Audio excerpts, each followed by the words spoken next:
தீபாவளி என்ற ரிஷபராசிக்காரர்களுக்கு என்னென்ன பலன்கள், என்னென்ன பரிகாரங்கள், எப்படிப்பட்ட வாரமாக இருக்க போகின்றது அப்படின்றத நம்ம பதிவில் நம்ம தெளிவாக தெரிஞ்சுக்க போகிறோம்.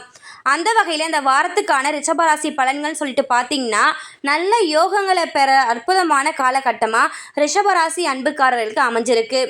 இதுவரை தடைபட்டு கொண்டு வந்த அனைத்து விஷயங்களும், இழுபறியான விஷயங்கள் அனைத்தும் இனி அடுத்தடுத்து நடக்கும் அற்புதமான காலகட்டமாக இருக்கும்.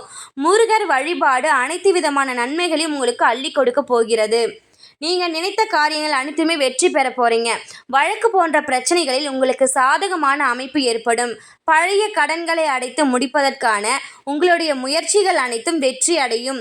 இழுபறியாக இருந்த நிலைமைகள் எல்லாம் மாறும். வேற்றுமொழி மனிதர்களால் ஆதாயம் பெற போகிறீர்கள். பணவரவு அதிகரிக்க போகின்றது.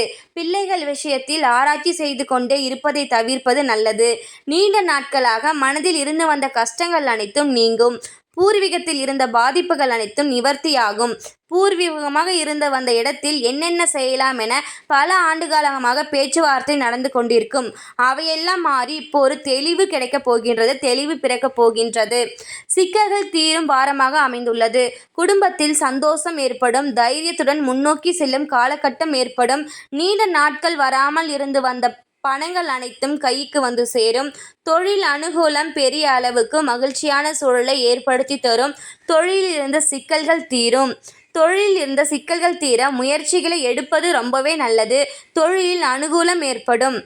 படிப்பு, உத்தியோகம், வியாபாரம், தொழிலில் இருந்த தடைகள் நீங்கும் யோகமான காலகட்டமாக இருக்கும். அடிவயிறு, கழிவு பாதையில் சிறு பாதிப்புகள் கூட மருத்துவ ஆலோசனை எடுத்துக்கொள்வது நல்லது. ஜீரண உறுப்புகளில் பாதிப்பு இருக்கக்கூடிய ரிஷப